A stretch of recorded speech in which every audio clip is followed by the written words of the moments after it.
out of the Soviet Union. Does Edgar Mitchell claim to have had a personal experience? No. He's just investigated it and has concluded that this is all very real. And he did come with me. I invited him to the briefing we set up for the head of intelligence for the Joint Chiefs of Staff at the Pentagon.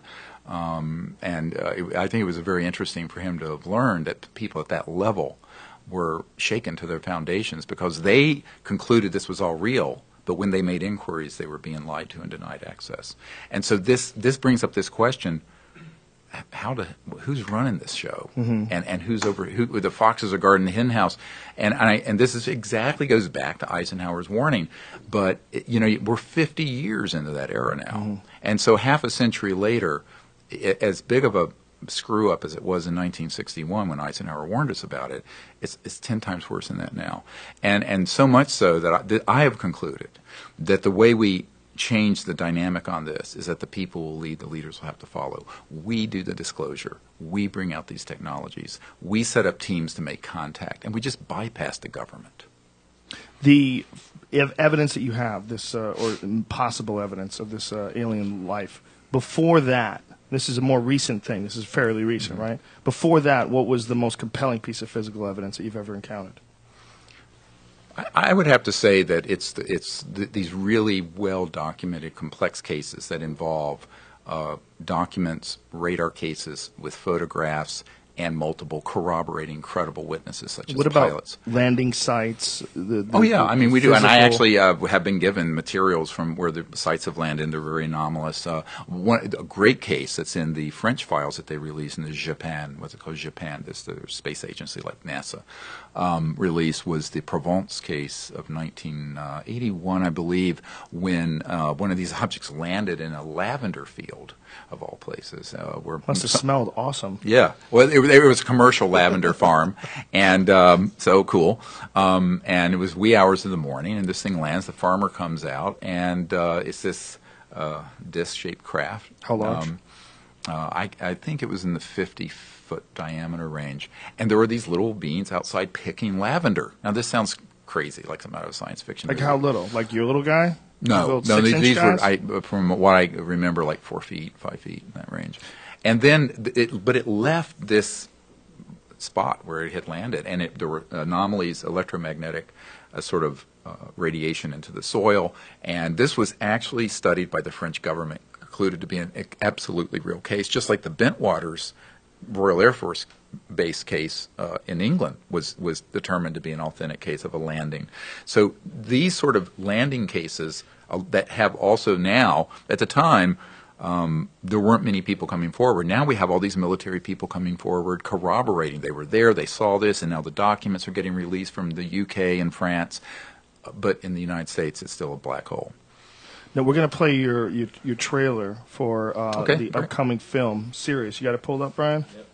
Is it queued all the way through? And here we sit in 2012 with the world still burning oil and gas and coal when we have had all the information we need to have had a completely new civilization. Dr. Stephen Greer is absolutely a hero. In the councils of government, we must guard against the acquisition of unwarranted influence, whether sought or unsought, by the military-industrial complex.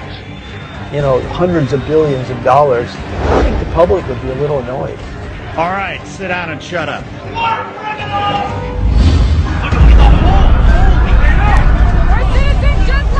I was told to pray, not to meditate. I was told to talk, not to listen.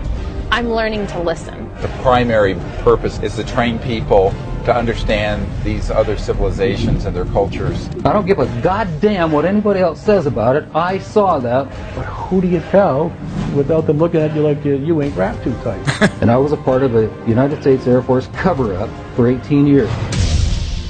What we are attempting to achieve is a device which defeats the perpendicular force of gravity. When we look at our data, we lost 7% of weight. We now have the technology to take ET home. Consciousness is at once the most familiar thing to us and the most mysterious. It doesn't take much effort if you just clear your mind. People are afraid of looking at technology. Paul Brown stuff got basically suppressed for many years. He got murdered. The problem is not proving that UFOs exist. It's when you begin to expose the energy and propulsion systems behind how they're getting here.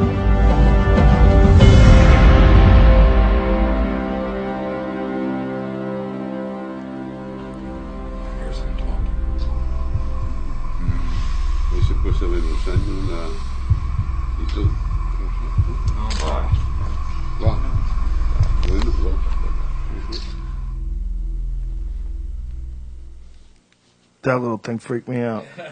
Really? Yeah. Well, you know, I don't mean to sound callous, but being a doctor, I've seen so many worse things. But it's actually fascinating. Well, that's fascinating. I mean, it freaked me out. Not that it's a dead body. I've seen dead things.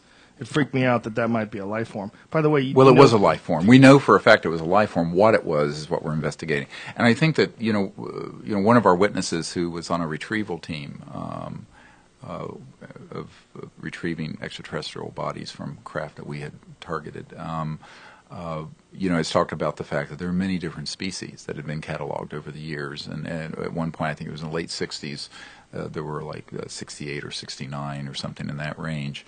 If you look at space and look at the stars, probably every stable star system has planets around it they're discovering. And there's the likelihood that there's an enormous diversity of life out there is a statistical certainty. Even the conventional astronomers and the Drake formula will support that. The question is, have they gotten here? Well, most probably wouldn't be able to, just like we weren't for thousands and thousands of years. But there's such hubris to think that, we're at the pinnacle of technology on Earth in 2013. We're not. I think that when you begin to look at the progression of technology, once you reach a breakout point, as we have in the last century here, in fact, most of the big breakthroughs in technologies no one knows about. They exist, but they're in a classified project.